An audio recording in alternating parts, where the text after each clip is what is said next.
There's a silence you only hear when you're too far from help, when you're miles from a paved road, when your cell phone blinks no signal, and even your own heartbeat seems too loud against the hush of the trees. That's the silence I chased when I moved into my RV full time. That's the silence I thought I needed to feel alive again. But silence has a way of turning on you. And when it does, it doesn't whisper, it screams. I was 31 when I decided I'd had enough of the city. Enough of rent payments that felt like theft. Enough of gray offices with fluorescent ceilings and lukewarm coffee. I wanted the open road, the freedom people brag about on those over-edited Instagram reels. I bought a used Class C RV from a man who said it had character, which I would later learn was code for several unsolved problems. I packed it with the essentials: food, a solar panel setup, a camp stove, a 38 special my father gave me before he died, and a photo of my sister who never made it to 30. And I left. Just left.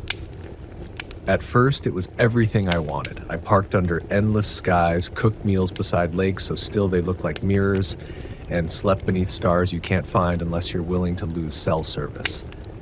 There was peace in it, yes, but it was the kind of peace you only feel before the storm begins. I rolled into the mountains of northern Arizona in early October. A ranger at a gas station warned me that the weather turned quickly there, but I'd grown too confident in my setup. I told myself I knew what I was doing. Pride. That's what makes fools out of all of us. I found a primitive camping spot tucked into the Coconino Forest, down a road barely wide enough for my RV. No hookups, no other campers, no signs of recent human activity. It was perfect. I set up camp around 4 p.m., lit a fire, and made chili from a can. As the sky darkened, I watched the flames flicker and listened to the forest breathe. But somewhere between dusk and full night, that silence I used to cherish began to rot into something else. There's a different kind of quiet out there. It presses against your skin like humidity, but colder, hungrier. I felt watched.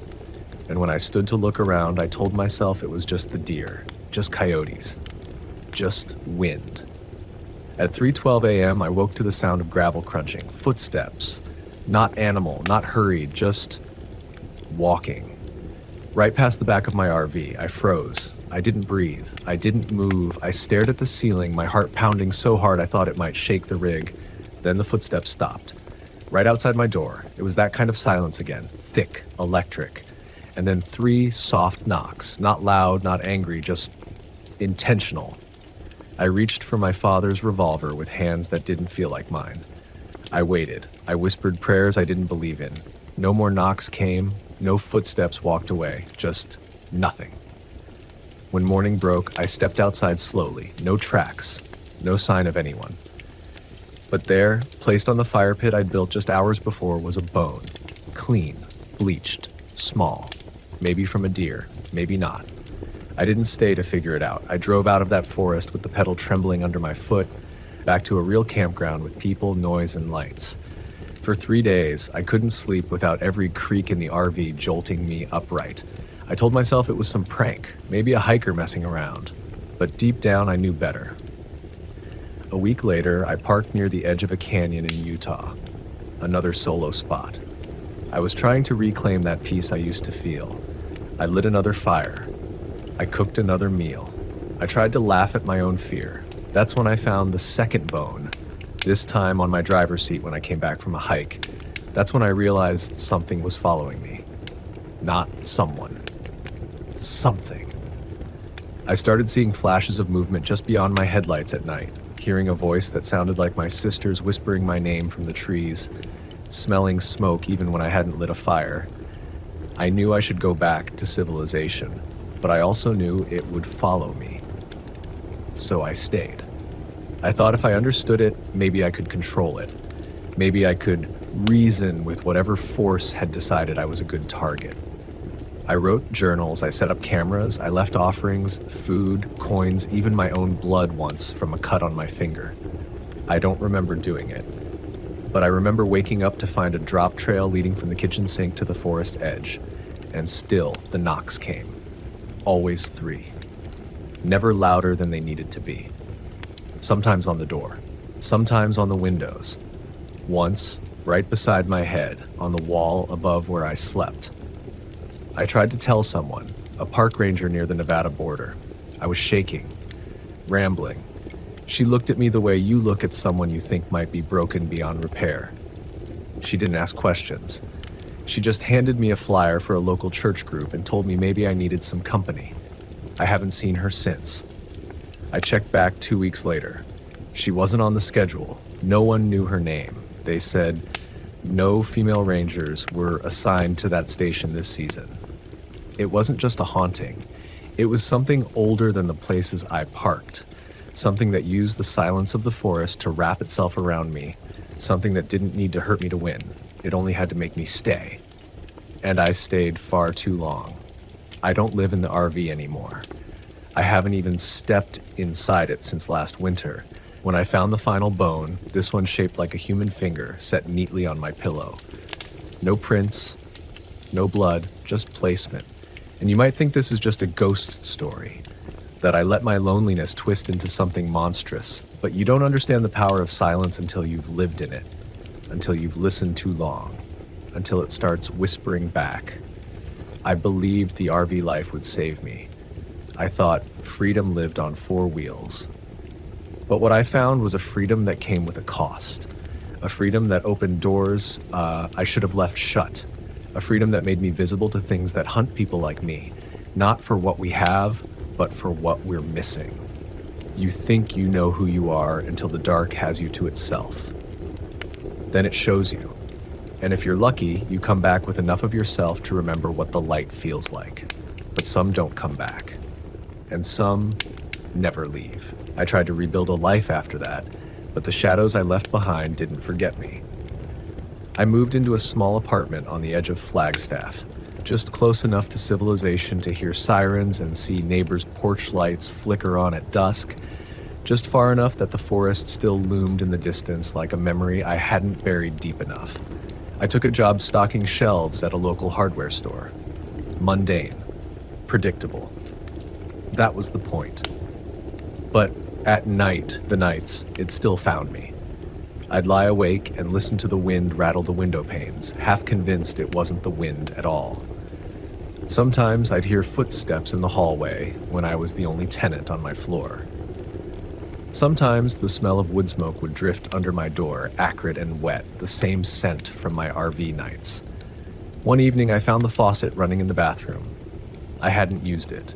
The mirror fogged up slowly, and on the glass, 3 long streaks, like someone had dragged their fingers through the condensation. Not words, just a gesture, a mark. 3 lines, like the 3 knocks. I stopped sleeping. I stopped eating. I kept the revolver under my pillow, but the cold metal brought no comfort now. It was like holding a relic from a world I'd left behind, one that couldn't help me anymore. Because the truth is, when something attaches itself to your silence, your emptiness, it doesn't need to touch you. It becomes you, and it waits, patient, eternal. I went back to the RV once, just once. It was still where I left it, covered in a thin film of dust and ash. I unlocked the door, and it creaked open like it had been waiting, like it had missed me. The air inside was still, too still, not stale, not moldy, not metallic, just still as though it hadn't aged a day in my absence, as if it had been preserved by something that didn't respect time. There on the table was a photo I didn't take, a grainy Polaroid. In it, I stood beside my campfire in Arizona, my back turned to the camera. Behind me, in the trees, a tall figure barely visible, half shadow, half smoke. I dropped it, but I didn't need to look again. I knew what it was. I'd felt it. I'd heard it breathing just inches from the canvas windows at night, and now it wanted me to see it, to acknowledge it. I burned the RV that night, drenched it in gasoline, and watched the flames consume everything. My journals, the furniture, the memory of who I used to be. It screamed when it went. Not aloud, not like a voice, but like a pressure in the chest, like something wrenching loose from your rib cage and clawing its way back into the smoke. I watched until the last ember died, and I thought, maybe that was it. Maybe fire could do what prayer couldn't. But I was wrong. because sometimes I still see it. Not full-bodied, no longer patient, just flashes, reflections in puddles that ripple before I get too close, shadows that don't belong to anything when I turn around. And those bones, they've started appearing again, in places I can't explain. Once in the trunk of my car, another time on the doorstep of a friend's cabin I visited for the weekend. I never speak about them aloud, I never touch them, but I know their messages, warnings, or worse, reminders. Because the road doesn't forget you. The silence remembers your name, and once you live alone out there long enough, something ancient finds you. It sees the loneliness, it drinks it in, it curls around it like smoke around flame, and then it waits. If you're reading this, if you're someone like I was, restless, tired of the world, hungry for something pure, you'll think I'm just another voice crying into the void. But I'm not. I'm the echo of a choice you haven't made yet. I'm the voice that should have stopped you before you typed off-grid RV sites near me. I'm the warning before the silence falls. You want freedom? It's out there. No fences, no clocks, no neighbors. But be careful what you call peace, because peace is not always the absence of noise. It can also be the absence of witnesses.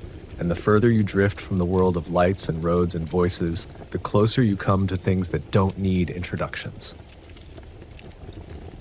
They don't need reasons. They don't need to hate you. They just need you alone.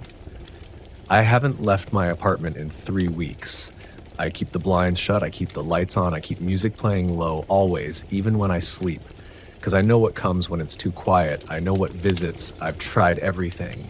Salt lines, cameras. I even saw a priest. He wouldn't step inside. He said there was something here, something old. He didn't charge me. Just said, whatever it is, it's not bound to the land. It's bound to you. I asked him how to get rid of it. He didn't answer, and when I turned to thank him, he was already walking away. I never saw him again.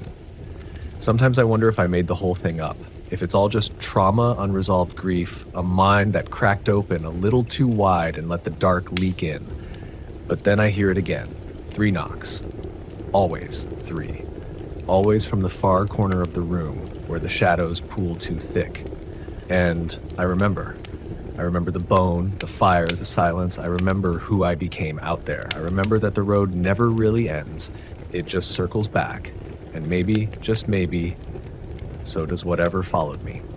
There's something no one tells you about being truly alone. At some point, you stop being afraid of death and start being afraid of continuance, of waking up another day with that thing still near, still watching, still reminding you that you're no longer the same person who started this journey. You become a passenger in your own life, with the sense that your soul is slowly being siphoned off in moments you can't remember losing. I've tried to map it, this madness, this presence, this silent intruder that waits behind doors I can no longer close. I've drawn circles on maps, tracked every location where something strange occurred, hoping I might find a pattern, a logic, a boundary. But there is no pattern, no rules, no coordinates that define where it begins or ends. It doesn't obey nature. It doesn't honor faith. It just is.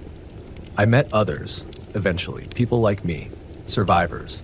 Not many, but enough to know I'm not alone in this. A woman in Montana who stopped using her name after her RV broke down, and the forest around her began calling it in a voice that matched her mother's. A former soldier in Texas who hears his squad's final radio call every time he camps alone. A man who burned down 3 trailers in 3 different states, trying to escape a shadow that always returns. We don't talk often, we don't meet in person, but we understand one another in a way no one else can. We call ourselves the still marked. That's the best word we found for it. Still marked. Not cursed, not haunted, just marked by the stillness, changed by it, bound to the silence in a way you don't feel until you're trying to scream, and nothing comes out. I write this now not because I think it will save me, but because maybe it will save you. The one getting ready to chase freedom, to cash out your savings, buy that RV, and drive into the wild with nothing but a tank of gas and a hunger for meaning. I understand you. I was you. And I'm not here to tell you not to go. I'm here to tell you that if you do, go with your eyes wide open. Go with more than dreams. Go with anchors. People who will check on you. Places that will tether you back when the quiet starts to feel too heavy. Because if you don't, the quiet will take you. It doesn't always kill you. Sometimes it does something worse. It empties you. I keep a notebook now. Nothing fancy. Leather-bound, thick pages. I write in it every day, even when I don't want to. Even when my hands tremble too hard to hold the pen straight. I write what I remember, and sometimes I write what I don't. Dreams that feel like memories. Memories that feel like someone else's dreams. I once wrote a sentence I don't remember writing. We are not meant to dwell where no one listens. I don't know where it came from. I don't know what it means, but it chills me to read it. Because that's the key, isn't it? Listening, witnessing, presence. I think whatever followed me survives on isolation. I think it feeds on the parts of us we hide even from ourselves. And when you live alone long enough, really alone, in the deep woods, on forgotten roads, in campgrounds no longer on any map, you become less of a person and more of a vessel, an echo chamber for something older than fear. People don't believe you when you tell them. They nod, they pity, they think it's trauma or stress or a mental break. And maybe some of it is, but not all of it. Because trauma doesn't leave bones on your dashboard. Hallucinations don't knock 3 times at exactly 2 or 3 a.m. every week, no matter where you are. Nightmares don't whisper your name in your father's voice, don't hum the lullaby your sister used to sing before she died. No, this is different. This is real. And the worst part? The part I can barely bring myself to write? Sometimes I miss it. I miss the firelight, the wind, the sense that I was part of something larger. I miss the freedom, the stillness before I knew it was poisoned. I miss the way the forest made me feel like a child again, small, curious, in awe. Even now, sometimes I hear the call of the road late at night and feel tempted to answer it, to step back out there and ask the darkness what else it has to show me, but I won't. Because I know what's waiting, and I know it never truly let go. I've learned to live with it like you live with a scar that no one can see. I've learned to speak above it, to fill the room with sound, with life, with the kinds of noise that keep it at bay. But I also know that one day I might slip, I might take a wrong turn, I might camp a little too far, stay a little too long, go just a little too quiet, and then it will return. 3 knocks, no more, no less, and the silence will wrap around me again like it never left. Because once you're marked by the stillness, once the road takes your name, there's no going back to who you were, only forward, only deeper, only quieter. So if you're listening to this, if you're parked right now in some remote site with your fire dwindling and your phone dead, if the trees have gone a little too still, if you haven't heard a bird in hours, listen, not with your ears, with your soul. And if you hear nothing, get in your RV, turn the key, drive, don't look back, because what's waiting in the silence isn't gone. It's waiting for you to stop moving. And when you do, it knocks.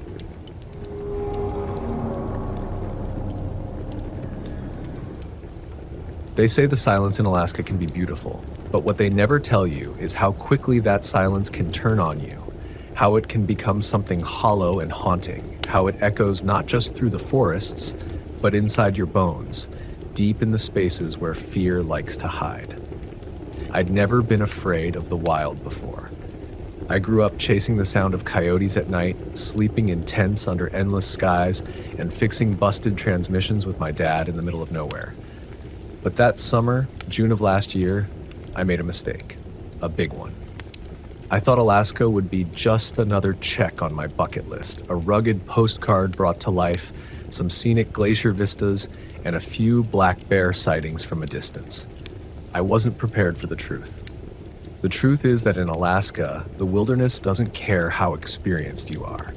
It doesn't care about your maps, your Wi-Fi boosters, or your sense of adventure. It only cares if you're paying attention, because if you're not, it will swallow you whole. I was traveling solo, 37 years old, divorced, still finding ways to patch together my pride with miles and memories. My RV, a 2012 Winnebago I named Maggie, had carried me through Arizona dust storms, Montana's blizzards, and the eerie flatness of the Dakotas, but nothing had felt quite as remote, as fundamentally other, as the stretch of wilderness I encountered in central Alaska. It started outside of a town called Talkeetna, this strange little pocket of wilderness halfway between Anchorage and Denali. I'd been parked at a campsite that wasn't exactly on any official campground listing, one of those word-of-mouth places where hunters, hikers, and deep woods loners tend to gather during off-peak weeks. There were 5 RVs total. 2 looked like they hadn't moved in years. Mine was the newest, and even Maggie was showing signs of her age. The people around me were quiet. Too quiet. No kids. No dogs. Just older men mostly, grizzled, heads down, the kind of folks who used to something most others never see, something they never talk about. Not unless they trust you. Not unless they think you're staying. The first night, I thought I heard wind, that high-pitched whistling kind that creeps through trees and RV vents alike. But by 2 a.m., it had turned into something else. A rhythm, a clicking sound. Slow, deliberate. It came from the tree line. I stepped out of Maggie, barefoot, holding a flashlight, heart pounding like I was 16 again, daring something unseen to make me believe. But there was nothing. No movement. No animal eyes reflecting in the beam. Just cold air, thick with pine and an odd, coppery scent that reminded me of pennies and gunmetal. The next morning, I asked the man camped 3 spots down, a Vietnam vet named Ross, if he'd heard anything. He looked up from sharpening his hunting knife, stared at me for a long second, then said, "This place got stories, man. Sometimes it's better not to listen too hard." Then he went back to his blade like he hadn't said anything at all. Still, I stayed. I shouldn't have. By day 3, the forest felt wrong. Like you don't realize how much your body responds to space until space itself turns against you. The light was off, not just dim but filtered, like everything was being seen through old glass. The birds, which had chirped constantly when I first arrived, went dead quiet. Not a single flutter, not even crows. And the animals, the ones we'd spotted the first day, were just gone. Like the land had swallowed them, or they'd fled in a silent panic. That night, it came again. The clicking was louder now, not outside the tree line, but near my RV door. I froze, breath caught in my throat like a fish on a line. My hand hovered over the lock button. Maggie's interior lights flickered just once. Then silence again. I couldn't sleep. I stayed up, flashlight in one hand, bear spray in the other, staring at that door until morning. And still, I stayed. Because I was stubborn. Because I didn't want to admit I was scared. Because somewhere deep down, I still believed in the power of reason, that everything could be explained. But Alaska doesn't care about reason. It chews it up. The 5th night, everything broke. Around midnight, the temperature dropped 20 degrees in less than 5 minutes. My windows fogged, inside and out. The clicking returned, but now it wasn't alone. There was a sound behind it, a low guttural hum, like a voice not made for human throats. My stomach turned. Something tapped on the back window. Not a knock, a scrape like nails on fiberglass. Then again on the side. Then the RV rocked. I yelled. I don't even remember what I said. I hit the headlights. I slammed the horn. Nothing. By the time I grabbed my keys, threw on boots, and burst out the front door, there was no one there. No prints in the frost. No sound of retreat. Just the forest, still and patient, watching me like a wolf watches a wounded elk. I ran to Ross's RV. Banged on the side. No answer. When I opened the door, the inside was empty. No bags, no supplies, just a burnt-out lantern and the faint smell of ammonia. The other campers? Gone. RVs abandoned. Lights off. It was like I'd missed an evacuation no one told me about. I knew I had to leave, but Maggie wouldn't start. That's when I saw it. Movement in the rearview mirror. Just a blur. A tall shape. Too tall. No eyes, no face, just the vague outline of something not meant to walk upright. My limbs turned to stone. I don't remember turning the key, but suddenly Maggie sputtered, then roared to life like she understood. I floored it. Didn't look back, didn't stop until I hit the outskirts of Wasilla, nearly 200 miles away. When I finally stopped to refuel and breathe, I found scratches along the RV's exterior. Deep ones.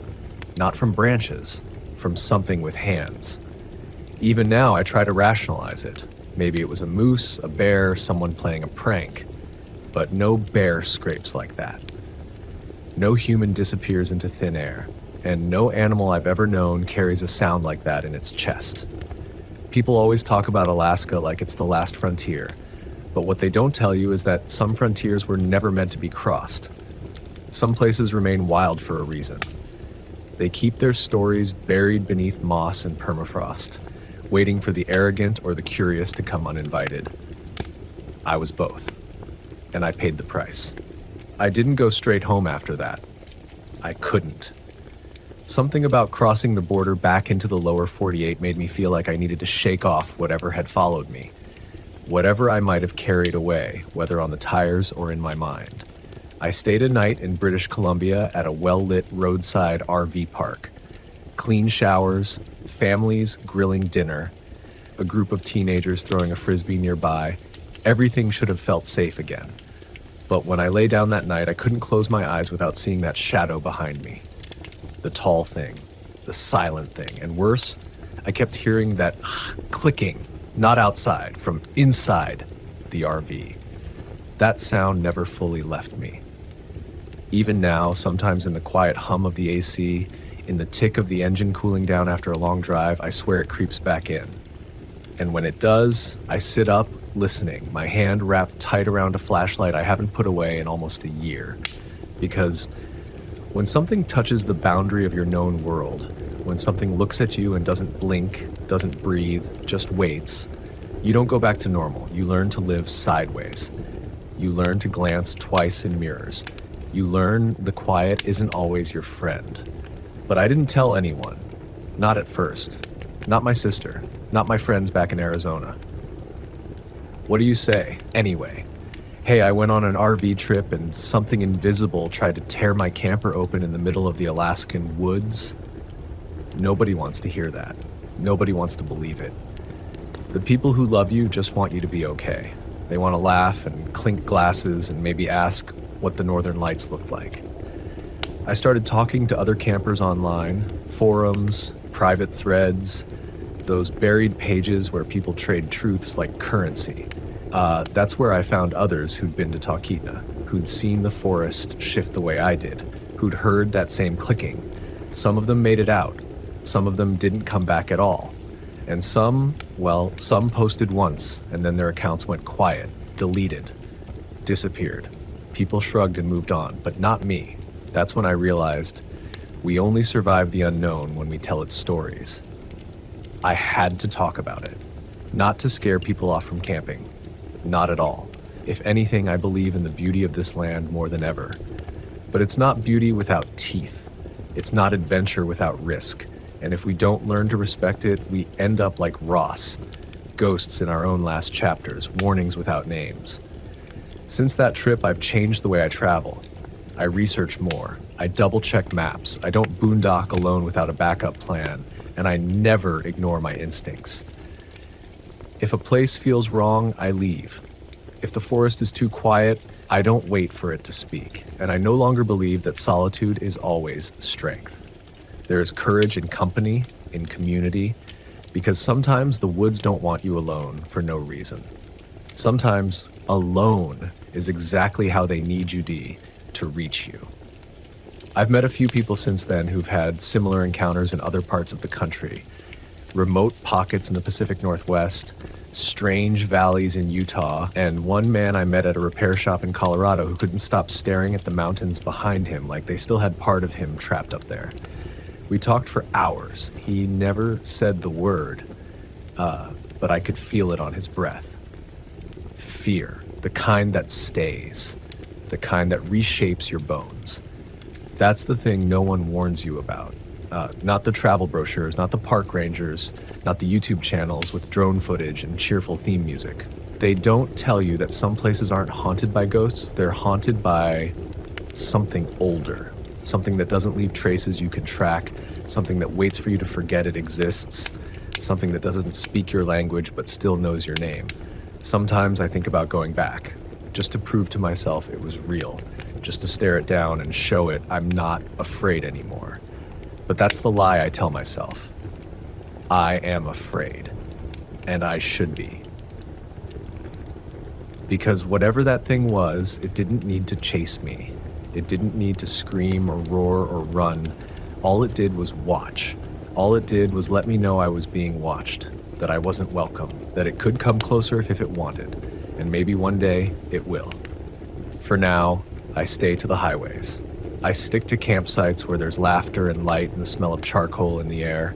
I wave to other travelers, I share maps and warnings, and I keep Maggie in good shape. Because I've learned that the most dangerous thing about RV camping isn't the weather or the wildlife. It's the false sense of safety we bring with us. We think because we're rolling in on 4 wheels and a generator that we're untouchable. That nature owes us hospitality, that the rules of suburbia still apply beneath the spruce trees and the tundra sky. But nature doesn't owe you anything. If you step out there, it's on you to listen, to feel, to know when to go silent, to know when to leave, and to never, ever assume you're alone just because you can't see what's there. I used to believe the road would heal everything, that if I drove far enough, fast enough, long enough, the pain would stay behind me. Divorce, debt, the job that never really felt like mine. I thought if I kept my hands on the wheel and my eyes on the next horizon, the past couldn't reach me. But Alaska taught me that the road doesn't always lead you away from things. Sometimes it leads you straight into the heart of what you've been trying to outrun. When I left Talkeetna behind, I didn't just drive through a stretch of land, I crossed a threshold I didn't even know existed. Something in me changed. I felt it in the way I watched the tree lines, in how I hesitated before pulling into any new site. I felt it in the way I read people too. I could tell now when someone had seen something they couldn't explain. It was in their silence, the way their eyes lingered just a beat too long on the shadows between trees, the way their smiles felt heavy, like they were trying to convince themselves that normal still existed. There was one man I met down in Oregon a few months after. His name was Cal. Mid-60s, ex-trucker turned full-time RVer. We ended up camped next to each other for 3 days in a state park. Shared a few drinks, traded stories. I never told him what happened in Alaska, but on the last night, he looked out over the fire and said, "You ever feel like something out there is keeping track of us? Like we're just part of some pattern?" I nodded. I didn't have to say anything else. We understood each other. Some things don't need to be spoken out loud to be real. They live in the spaces between words, in the tension between breaths. Cal said he once parked overnight off a forest road in Idaho and woke up to find his door wide open, even though he remembered locking it. Nothing was missing, nothing disturbed, just open. Like something wanted me to know it could, he said. We don't talk about those moments often, not even among fellow campers. The culture of RV life is built on freedom, resilience, independence. There's no room in the brochure for things that can't be fixed with duct tape and optimism. But the truth is there's a quiet dread that runs just beneath the surface of the lifestyle. And once you've brushed up against it, once you've looked it in the face, whatever it is, it never truly lets go. I tried to find logical explanations for what happened to me. Maybe the elevation played tricks on my senses. Maybe the cold got into my head. Maybe sleep deprivation warped the sounds I heard. But deep down, I know better. The scratches weren't in my mind. The figures weren't hallucinations. And that suffocating sense of being watched, of being weighed and measured by something unseen, you don't make that up. Your body doesn't lie to you like that. That's what I want other campers to know. You can prepare for flat tires, for bad weather, for the occasional bear or raccoon raiding your cooler, but you also need to prepare for the invisible things, the ones that don't show up on trail cameras or campground checklists. The ones that live in folklore, in whispers around late night campfires, in the pauses when, people talk about certain places. You have to listen for those pauses. You have to respect them. After Alaska, I changed how I plan my trips. I read more local legends. I look up tribal histories and forgotten trails. I started talking to indigenous park rangers, not just the ones who give you maps at the visitor center, but the ones who've been there, whose ancestors knew the land long before the pavement showed up. And more often than not, they've nodded when I described what I saw. Not surprised, not alarmed, just sad. One woman, a ranger near the Yukon River, told me something I've never forgotten. She said, "There are places in Alaska where the land remembers too much. Pain, death, sacrifice, it gets absorbed, and sometimes it pushes back." She said it without drama, without trying to scare me. Just the way you'd say, "There's a storm coming." And maybe that's what I felt out there. A storm, not of weather, but of memory. A land remembering the wrong kind of things, or a thing that never forgot what we tried to bury. I won't go back. Not to Alaska, not like that. Maybe one day with the right people, the right guides, but never alone. And never with the kind of arrogance that got me into trouble the first time. I see that now. How my belief in control in gear and GPS and satellite safety made me blind to the fact that some places just don't want to be found. There's this myth we have as RV campers, especially Americans, this belief that the land is ours to conquer, that the open road is freedom, and that every patch of wilderness is just waiting for us to make a memory out of it.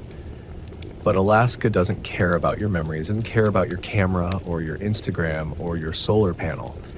It's ancient, it's alive, and if you step wrong, if you come with noise in your soul, it will show you exactly how small you are. I think about that sometimes, the size of us, the size of what we think we are. When you're cruising down I-40 in the desert, windows down, music loud, you feel big. You feel like the master of something.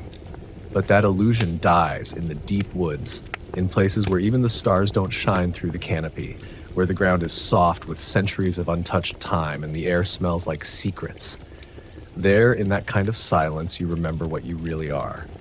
Not a conqueror, not a traveler, just a speck, a visitor, a breath.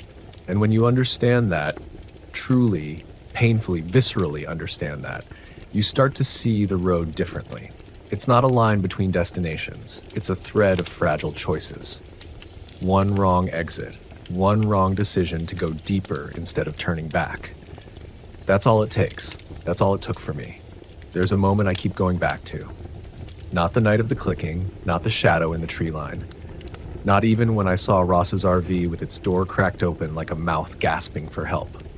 It's earlier than all that. It's when I first turned off the main road, headed down that gravel path toward the lake. That moment, that choice. It plays in my head on a loop, because deep down I think I knew. I think some part of me felt it, like the forest inhaled when I crossed into it, like it was watching, waiting, measuring. We talk about gut instinct like it's some mystical nonsense, but it's not. It's your body remembering things your brain has forgotten. Evolution's echo. And mine screamed that day. But I ignored it. I smiled and turned the wheel and thought, what could go wrong? Everything. Everything could go wrong. I share this not to scare you away from the wild. The wild has its beauty, its kindness, its quiet redemption. I've seen more stars on the roof of my RV than I ever did growing up in the city. I've sat with strangers turned friends beside fires that melted every layer of distance between us. I've watched snow fall in places no man has touched, and I've cried at the sheer, impossible wonder of it. But wonder doesn't make a place safe. Reverence does. Respect does. Caution does. And the most dangerous thing we can bring into a place like Alaska is entitlement. I was lucky. That's what I've come to accept. Not smart, not brave, just lucky. Whatever that thing was, it let me go. It let me live with a warning. A scratch across the memory instead of the skin. I don't know why. Maybe because I ran. Maybe because I finally listened. Maybe because it didn't need another story. It needed a witness.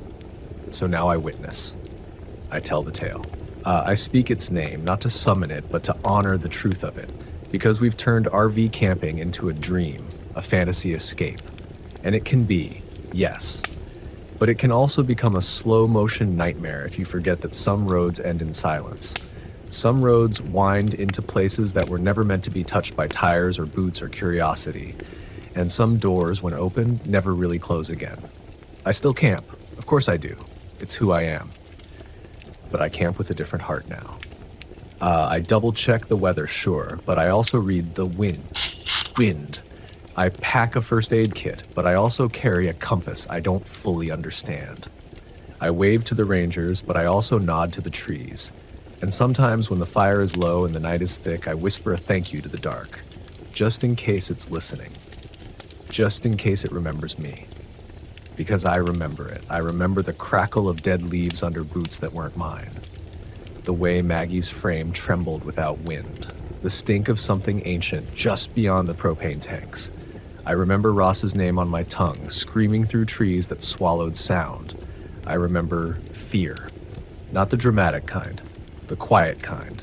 The kind that changes the color of the world when you look at it. And most of all, I remember what it felt like to stand in the cold dawn, alive, shaking, breathing, changed. I will never go on an RV trip to Alaska again, not because I hate it, but because I love it too much to disrespect it twice. That land showed me what I really am, what we all really are. Temporary, breakable, not immune, not beyond the reach of what sleeps in the roots of old places. So take your trip, pack your bags, let the highway stretch beneath your wheels and your dreams. But remember this, not all maps are meant to be followed. Not every road takes you back, and sometimes the greatest wisdom you'll ever earn on the road is knowing when to turn around. Let that truth follow you, like the wind through cracked windows, like the soft hush of pine needles against the side of your camper. Let it settle in the space between the thrill and the terror, in that sacred tension where real adventure lives. And when the clicking comes, if it comes, you'll know what I mean.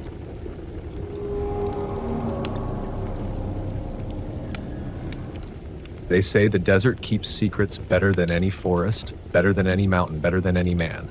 And once you've parked your RV under the blistering silence of New Mexico's skies, you'll understand exactly what that means. It was supposed to be just another stop, one of those off-the-beaten-path campgrounds that look like a forgotten oasis on the map. A tiny place called El Vado Lake, buried somewhere northwest of Santa Fe, where the roads are narrow and the stars fall so close to the windshield at night, you'd think the sky was about to split open. That's where Mark and Dana, both in their mid-40s, newly empty nesters, chasing a second honeymoon on wheels, decided to spend 3 nights in May. Nothing about them stood out. Regular people, seasoned campers, RV veterans who'd weathered Utah's heat and Oregon's rain.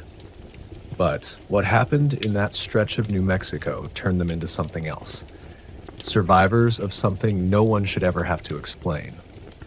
The first day was serene, almost heavenly. The lake shimmered like it had been poured from molten silver, and the hills held their breath in a way that made you listen harder than you normally would. They set up camp at Site 12, no hookups, just wilderness and wind. They grilled steaks under the fading light, clinked glasses, and watched the sun sink behind the pines that lined the ridges like ancient guards. The silence was deep, but not empty. It was expectant, like the place itself was waiting for them to ask the wrong question. Dana was the first to notice it. That night, after the campfire had died and Mark had fallen asleep, she heard what sounded like someone dragging metal across gravel just beyond the edge of their sight. Not footsteps, no breathing, no voices, just a slow, methodical scrape that started and stopped. She nudged Mark awake, but by the time he groaned and sat up, it had gone.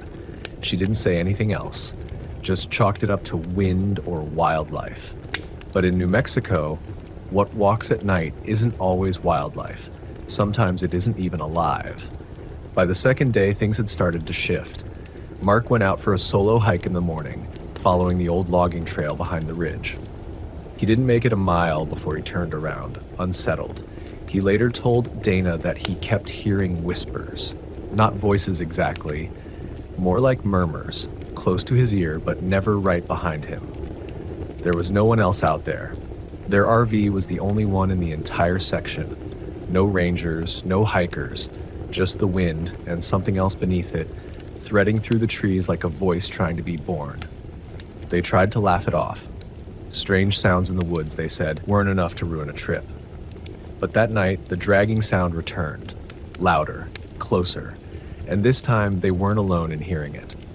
Mark stepped outside, flashlight in hand, sweeping the darkness with a nervous rhythm, and there, just at the edge of the tree line, he saw something he couldn't explain. A figure, tall, too tall, standing completely still. No flashlight, no movement, not even when Mark called out. Just standing there, watching. He backed into the RV, locked the door, and just pulled every shade. They didn't sleep that night. And the next morning, when they finally dared to look outside, all they found were long, parallel grooves in the dirt, as if something had been pulled away or dragged itself away from their campsite. They should have left then, but they didn't. And that's something Mark says he'll regret every day until the end of his life. The third night was worse, and it started with Dana waking up to the sound of her own name, spoken from outside the RV.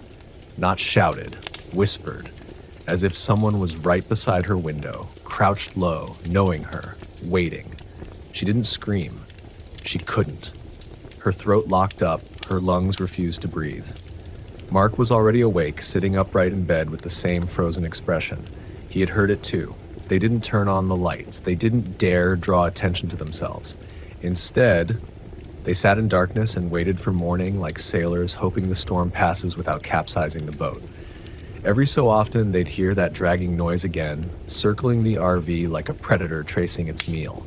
But no footsteps, no heavy breathing, just drag, stop, drag, and then knocking. 3 slow knocks on the rear of the RV. Mark crept toward the back, heart hammering in his ears, knife in his hand, but there was nothing there, nothing in the moonlight, no prints in the dust. Just silence so dense it felt like a weight pressing down on the entire desert. They left at sunrise. No breakfast, no coffee, no fire, just a panicked, wild-eyed drive back down the dirt road that had brought them to Elvado Lake. They didn't stop for gas, didn't speak for the first 2 hours, and when they finally pulled into a rest area on the interstate, they just sat there, dazed, watching cars fly by like none of them had any idea what kind of things lived in the places their maps called recreational areas. Here's the truth, and it's something every RVer needs to understand before they take one more trip into the remote corners of this country. Not all wilderness wants you there. Not every forest welcomes your footsteps, and not every nightfall brings peace. Some places in America aren't haunted, they're hunting. New Mexico's got 1,000 faces. The tourist ones are all bright colors, art galleries, and desert sun. But the others, those buried faces, the old ones, still remember. The land remembers what was buried under it. The silence remembers the screams it swallowed. And if you park in the wrong spot, if you stay too long, if you ignore the wind when it starts to carry voices that don't belong to the living, you'll become another whisper yourself. You might be thinking, this sounds like some ghost story to keep kids from wandering too far. But talk to the rangers off duty, the ones who've had to recover campers who wandered off and never came back, the ones who know which places to never park after dusk, the ones who've watched patterns emerge, grooves in the dirt, silent figures, names spoken at night. It's all real. It's just not all explainable. And that's what people like Mark and Dana had to learn the hard way. Now they share their story not for attention, not for clicks or likes, but because they want someone, anyone, to understand what it feels like to be watched by something that doesn't need light to see you. To hear your name come from the dark with a voice that sounds like it borrowed your own. That's why I say this with everything I've got. If you're planning an RV trip into northern New Mexico, be careful. Stay in the populated sites. Keep your rig lit. Trust your instincts. And if something tells you to leave, don't wait for proof. Don't wait for a knock on the back of your rig. Just go. They drove away from El Vado like fugitives escaping a crime scene, hearts pounding not from guilt, but from the knowledge that something had marked them. That silence hadn't followed them, it had attached itself to them. For days afterward, Mark said he could still hear the dragging sound in the background noise of his dreams. Dana, once the type to journal everything, stopped writing altogether. She said some things shouldn't be remembered too clearly, as if remembering might invite it back. Back at home in Colorado, surrounded by normalcy, by neighbors mowing their lawns and dogs barking at squirrels, they tried to resume life as if that weekend had never happened. But their RV? It stayed parked, covered, unused. Not from disuse, but from fear.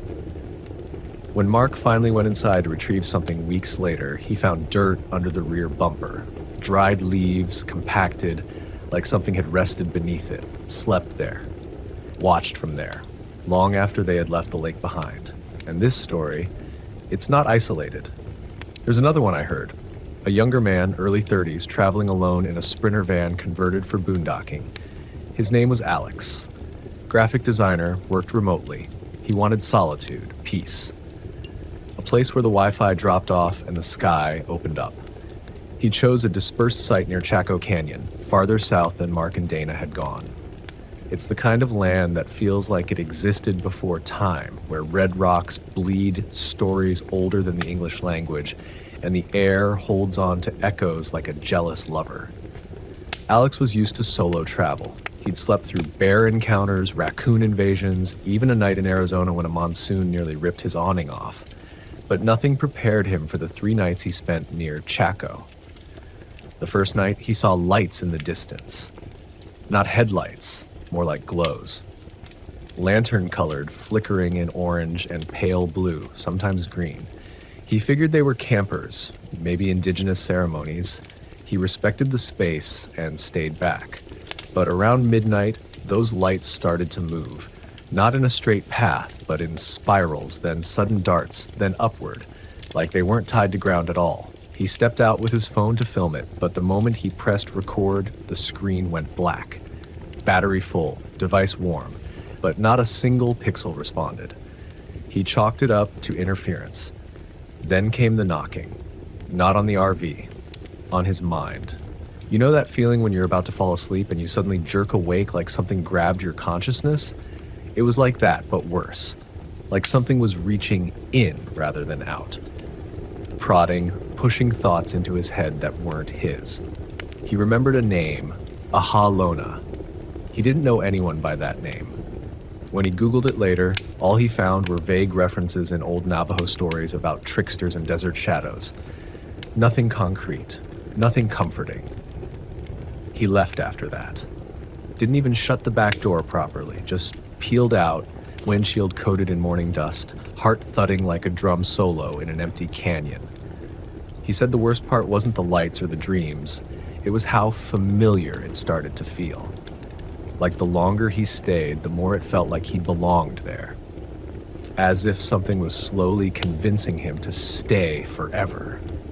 There's a thread here. Something about New Mexico. Not just the landscape, not just the heat, not just the ruins and the roads that seem to vanish on their own.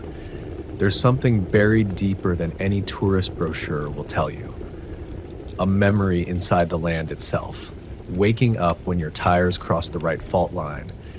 When your generator goes silent at the wrong hour, when you make the mistake of assuming you're alone. This state has always been beautiful. Ethereal, even.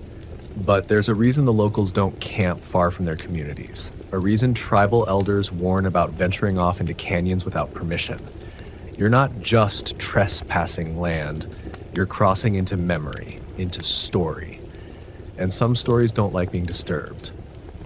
And here's the hardest lesson for RVers to grasp. Your rig isn't a fortress. It's not armor. Out there in the open, beneath a desert sky where time folds in on itself, your fiberglass walls and bolted doors are just suggestions. To the things that dwell in those spaces, the ones that don't walk but hover, the ones that remember being gods long before asphalt came, Your RV might as well be tissue paper in the wind. People have gone missing out there. Officially, they're labeled as lost hikers or equipment failures or vehicle breakdowns. But if you read between the lines, if you talk to enough rangers over beers, they'll tell you some of those folks were found. Not dead. Not alive.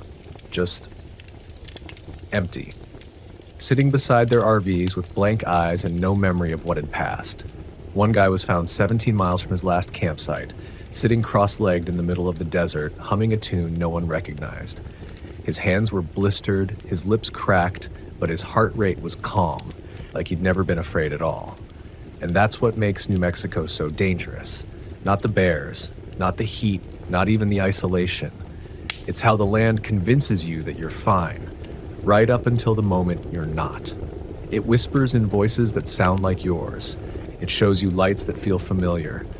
It lulls you into the false safety of starlight and campfire before peeling back reality to reveal something ancient, something hungry. Mark and Dana learned it. Alex barely escaped it. And there are others, dozens, maybe more, whose stories never made it to YouTube or Reddit because they didn't come back to tell them. So when I tell you to stay away, I don't mean New Mexico isn't beautiful. It is. Too beautiful. So beautiful it feels unnatural. I mean, don't go alone. I mean, don't camp in the places with no names. I mean, don't ignore the sound that doesn't belong, even if it's faint, even if it only comes once. Because if you do, that sound might find you again. And the next time it does, it might not be warning you. It might be welcoming you back. Mark once told me that the worst part wasn't what they saw, but what they started to expect. That creeping change inside their own minds. The way the forest no longer looked like trees. The way shadows started to behave like animals with breath and intention. And after a while, the real terror wasn't that something was out there. It was that something might already be inside. Inside the rig. Inside their thoughts. Inside them. That's how it gets you in New Mexico. You don't hear it coming with thunderous steps. You don't see it tearing across the sky in a blaze of light. No. What you get instead is doubt, a slow unraveling of what you trust. First, the map stops lining up with the road. Then your compass twitches without wind. Your RV's sensors beep in static rhythms, and your dogs start growling at corners that appear empty. The land makes you forget how long you've been there, or whether the sun set at the right time. You glance at your watch and swear it hasn't moved, but your coffee's gone cold and your firewood's already spent. Alex had that happen too. He left Chaco Canyon and drove 4 hours north, just outside Taos, hoping a commercial campground with hookups would steady his nerves. But that night, he stepped outside to stretch his legs, and there, parked in the lot across from his rig, was a van that looked exactly like his. Same scratches, same broken right mirror, same crooked ladder mount. Only thing was, it had been running, engine humming like it had just pulled in. But he'd been parked for 3 hours. He approached it slowly, nobody inside. The cab smelled like dust and sagebrush. On the passenger seat was a Polaroid photo. Not a picture he took, not something he recognized. But in it, there he was. Standing on a desert ridge, arms stretched wide, mouth open like he was shouting something to the sky. The weird thing? He had never been to that ridge. He had never seen that outfit before. But it was him. Same tattoo, same scar on his wrist, same tired eyes. He took the picture, backed away. By the time he turned around again, the van was gone. No tire marks, no engine sound, just a lingering smell of ozone and the dry heat that rises from pavement after rain. He checked his own van, of course. It hadn't moved. Nothing was missing, except maybe a piece of himself. We don't talk enough about what's waiting out there. We glamorize the RV life with pictures of golden hour coffee and campfires under infinity skies. And yes, that beauty exists. But there's a side to it we keep in shadows, the ancient side. The side that stares back from cliff faces and whispers from ravines. The side that isn't interested in your escape from city life. It wants your presence, your time, your energy. It's been waiting a long time for travelers like you. You think I'm being dramatic. That's fine. You should doubt me. You should think twice. But don't ignore the warning signs. The gut instinct. The camper next to you who leaves without saying a word. The lights that don't move like headlights should. The feeling that time stretched just a little too long between sunset and moonrise. Even seasoned campers make mistakes in New Mexico. Take Jimmy and Rebecca. Retired paramedics from Arkansas. Smart folks. Careful folks. Had a top-of-the-line fifth wheel, satellite phone, weather radio, and backup generator. They weren't new to the road. They knew better than to rely on cell signal or gut feeling, but even they fell victim. Not to ghosts, not to some monster in the dark, but to a quiet vanishing of logic. They stayed a weekend at Blue Water Lake. Quiet place, beautiful cliffs, known for fishing. Saturday night, a strange fog rolled in just before dusk. Not mist, fog, thick, wet, clinging. They couldn't see 20 feet from their RV window. The fog lasted until morning. Nothing moved, no sound, no breeze, not even birds. Sunday morning, Rebecca stepped out to stretch, and their truck was gone. Completely. Keys still on the hook, no tire tracks, no sound in the night. It had simply vanished. In its place were 3 pine cones, perfectly arranged, perfectly centered. They assumed theft. Called the sheriff's department. Officers arrived, asked a few questions, checked the campsite, and then paused. Because something felt wrong. Not just the missing vehicle, but the silence. The air. One of the deputies said it reminded him of a case 15 years ago. Same lake, same fog, same pattern. A vehicle disappears. Only difference was, last time it was a person who vanished. And when they found him, he was 3 counties away, walking barefoot down a road, muttering about a stone woman with no face. Rebecca and Jimmy had their rig towed out the next day, but they never camped again. Sold the fifth wheel, deleted their blog, moved in with their daughter in Missouri. Jimmy told me he doesn't remember the fog clearly anymore. He said he remembers the stillness, and he remembers feeling like if they'd stayed one more night, something would have come inside. Not broken in, just appeared, quietly, as if it had always been part of the RV, as if it belonged there more than they did. So what is it about New Mexico? Maybe it's the convergence of energy, maybe it's the sacred geometry of land and sky and stone, or maybe, just maybe, it's that certain places in this country aren't meant for comfort. They're meant to remind us that we are guests here, temporary, intrusive, soft-skinned, and too confident in our machines. You can have a diesel pusher with 6 solar panels and a Starlink dish. You can have the best satellite maps downloaded for offline use, a dog trained to bark at every noise, and a Glock under your pillow. It won't matter. Not when the land itself decides you've seen enough. That's why we share these stories, not to scare you away from the road, but to arm you with something more powerful than equipment. Awareness. Because there will come a moment when you're parked alone beneath a vault of stars, and you'll hear a sound that doesn't fit. A whisper, a tap, a dragging rhythm, and in that moment you'll have to decide, do you stay, or do you trust the fear that rises in your throat, not panic, but instinct? Most people ignore it the first time. Some don't get a second. And that brings me to the story that I still have trouble telling without my voice catching. It's not because it's the scariest. It's because it changed everything I thought I knew about RV camping and about myself. This one didn't come from a stranger or a forum post. It came from someone I knew, someone I loved. Her name was Sarah, my cousin, 42 years old, former Army medic turned travel nurse. She lived in her RV full-time, bouncing from state to state, contract to contract, chasing sunrises and solitude. She was strong. Not the kind of person you worry about when they're out on the road. She was the person you called when things went sideways. Sharp eyes, steady hands, iron mind. She always said the desert helped her breathe, that the quiet out there reset something inside her. So when she called me from New Mexico, excited about this new place she'd found, I wasn't worried. It was somewhere west of Socorro, an unnamed spot near the Magdalena Mountains. She described it like poetry. Red earth that crumbled like dried blood in your palms, boulders stacked like forgotten altars, and skies so wide they looked painted on. "I'm gonna stay a few days longer," she said over the phone.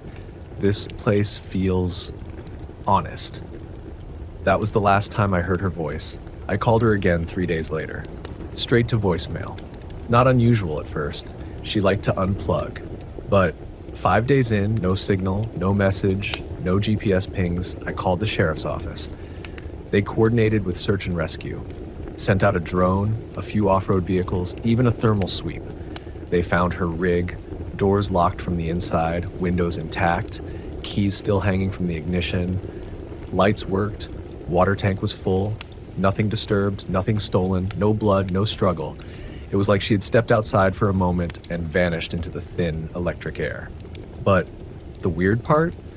Her boots were by the door, her journal lay open on the table, and in it she'd written a single sentence over and over again, dozens of times until the ink bled through the pages. "I am not the first." That phrase tore into me. It was like hearing her whisper from somewhere beyond the veil. Like she was trying to leave a message in a language only fear can translate. Weeks went by, then months. No trace, no sightings, no evidence. Only that sentence and the weight of absence that followed us like a second shadow. We held a small memorial, because that's what families do when the desert decides not to give back what it took. But I don't believe she's gone. Not in the way we understand gone. I believe she crossed into something else, something ancient, something we're not supposed to see unless we're invited, or unless we stumble into it the way light sometimes bends in the corner of your eye. I went there once, not to find her because I knew I wouldn't, but to feel what she felt, to try and understand what could compel someone like Sarah to step outside without her boots, without her gear, without even her fear. I parked in the exact coordinates the rescue team recorded. Stayed one night. That's all I could bear. The silence was unlike anything I've known. It wasn't quiet, it was void, like sound itself had been banned. The stars didn't twinkle. They watched. The wind didn't blow. It listened. And all night I felt like I was being observed by something older than the mountains, something that didn't blink. Around 2 a.m. I heard footsteps outside. Slow. Deliberate. Not heavy, barefoot. They circled the RV 3 times. I didn't move, didn't breathe. I just stared at the door, praying it wouldn't open. Then the footsteps stopped, right outside. I waited. Minutes passed, maybe hours. Eventually, I found the courage to look through the peephole. No one there, just 3 pine cones, arranged in a perfect triangle and a single word traced into the dust beneath my door handle. Again. I left that place before dawn and I've never been back. But the thing is, I still hear her sometimes. On the wind, in static, in dreams I can't fully remember. Sarah was the kind of woman who left pieces of herself in places she loved, and I think maybe some of those pieces are still moving. And I'm telling you all of this not just as a warning, but as a reminder. When you go camping in New Mexico, when you let your wheels roll over that red dust and feel that breathless openness press in from all sides, know this. You are stepping into a place where stories live, where time folds like fabric and memory leaves footprints. This land doesn't forget, it doesn't forgive, and it doesn't always let go. Your RV is a vessel. Your journey is a ritual, and some roads were never meant to be traveled alone. So bring more than fuel and food. Bring respect. Bring humility. Bring something to leave behind in case you need to make a trade. Because if the land asks for something, it will take it. And if it gives you something in return, like a story, like a sign, like a moment of absolute terrifying beauty, listen. Don't dismiss it. Don't explain it away. Let it change you.